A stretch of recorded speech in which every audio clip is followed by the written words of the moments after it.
أعوذ بالله من الشيطان الرجيم بسم الله الرحمن الرحيم والصلاة والسلام على رسول الله صلى الله عليه وسلم. Dear respected viewers, Assalamu alaikum wa rahmatullahi wa barakatuhu, and welcome to our program, The Seeker of Knowledge. Today, inshallah, we will be going over Surah number 79, Surat An-Nazi'at, which means those who pull out. This is a Meccan surah, the main theme of which is the possibility and inevitability of the resurrection, its results and its timing. The story of Musa alayhi salam, Moses, and Fir'aun, Pharaoh, acts as an encouragement to the Prophet Muhammad sallallahu alaihi wasallam and a warning to the disbelievers. Now we'll be going over the translation and the tafsir explanation of the surah, inshallah ta'ala. But before that, inshallah, we'll be going over listening to a beautiful recitation by Sheikh Mishri al-Afasi. بسم الله الرحمن الرحيم والنازعات غرقا والناشطات نشطا والسابحات سبحا السابقات سبقا المدبرات أمرا يوم ترجف الراجفة تتبعها الرادفة قلوب يومئذ واجفة أبصارها خاشعة يقولون أئنا لمردودون في الحافرة أئذا كنا عظاما نخرة قالوا تلك إذا كرة خاسرة فإنما هي زجرة واحدة فإذا هم بالساهرة هل أتاك حديث موسى إذ ناداه ربه بالوادي المقدس طوى اذهب إلى فرعون إنه طغى فقل هل لك إلى أن تزكى وأهديك إلى ربك فتخشى فأراه الآية الكبرى فكذب وعصى ثم أدبر يسعى فحشر فنادى فقال أنا ربكم الأعلى فأخذه الله نكال الآخرة والأولى إن في ذلك لعبرة لمن يخشى أأنتم أشد خلقا أم السماء بناها رفع سمكها فسواها وأغطش ليلها وأخرج ضحاها والأرض بعد ذلك دحاها أخرج منها ماءها ومرعاها والجبال أرساها متاعا لكم ولأنعامكم فإذا جاءت الطامة الكبرى يوم يتذكر الإنسان ما سعى وبرزت الجحيم لمن يرى فأما من طغى وآثر الحياة الدنيا فإن الجحيم هي المأوى وأما من خاف مقام ربه ونهى النفس عن الهوى فإن الجنة هي المأوى يسألونك عن الساعة أيان مرساها فيم أنت من ذكراها إلى ربك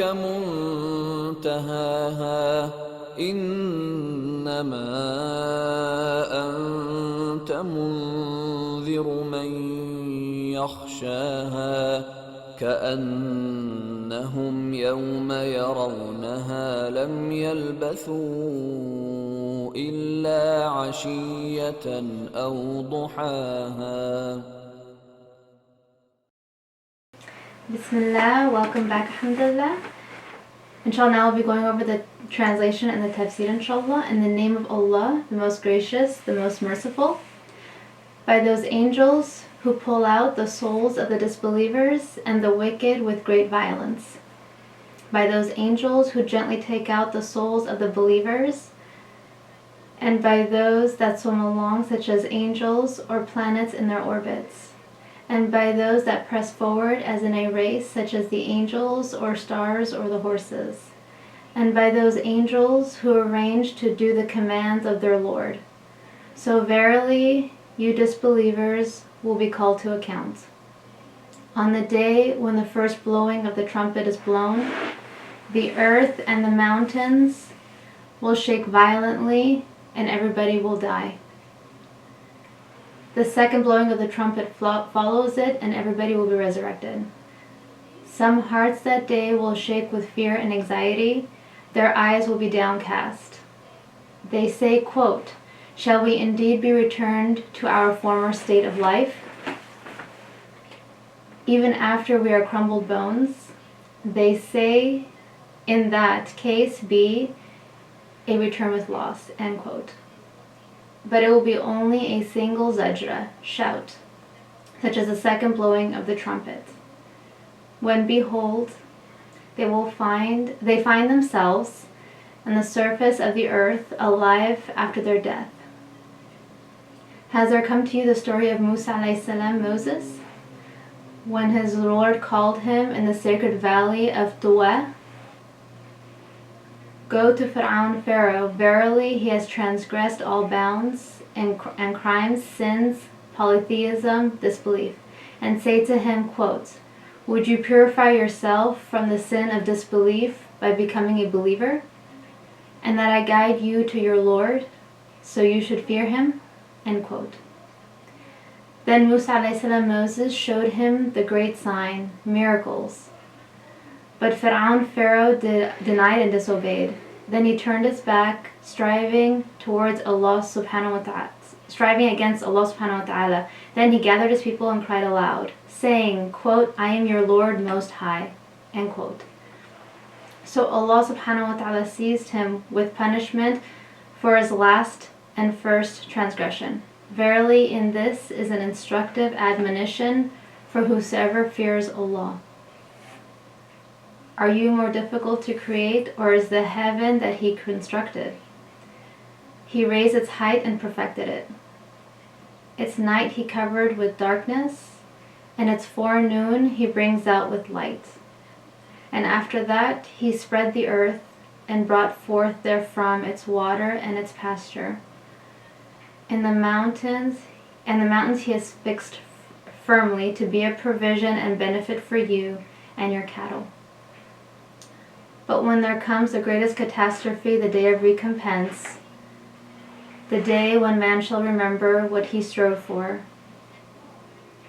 and hellfire shall be made apparent in full view for everyone who sees, then for him who transgressed all bounds in disbelief, oppression, and evil deeds, and disobedience to Allah subhanahu wa ta'ala, and preferred the life of this world by following his evil desires and lusts, verily his abode will be hellfire.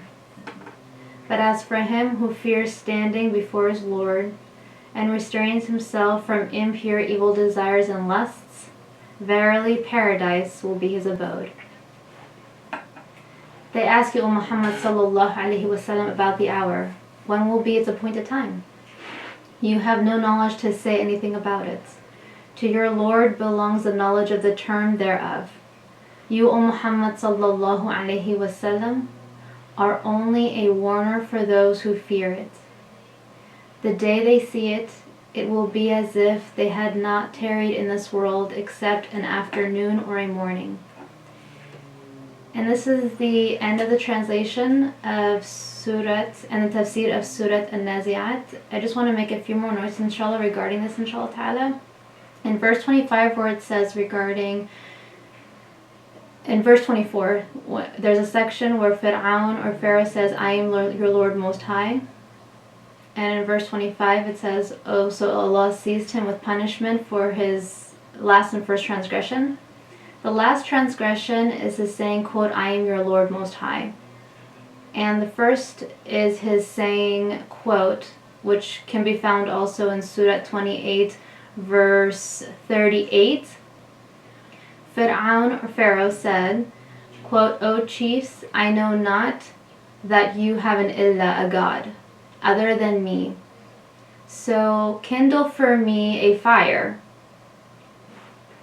O Haman, to bake bricks out of clay, and set up for me a sarhan, a lofty tower or palace, in order that I may look at or look for the illah, God, of Musa, Moses, alayhi salatu wasalam, and verily I think that he, Musa alayhi salam, Moses, is one of the liars. So this is the end of the translation tafsir of Surat An-Nazi'at. I make dua that it was beneficial for you as well as all those involved, including myself, inshallah ta'ala. Any mistakes are from me, and all the beneficial information are from Allah subhanahu wa ta'ala. Please keep my family, me, and Iman TV, and Muhammad Isa and his family in your du'as. All those involved with Iman TV, all the members. I greatly thank all of you for being involved. Please keep all of us in your du'as. Jazakumullah khairan. Assalamu alaikum wa rahmatullahi wa barakatuh.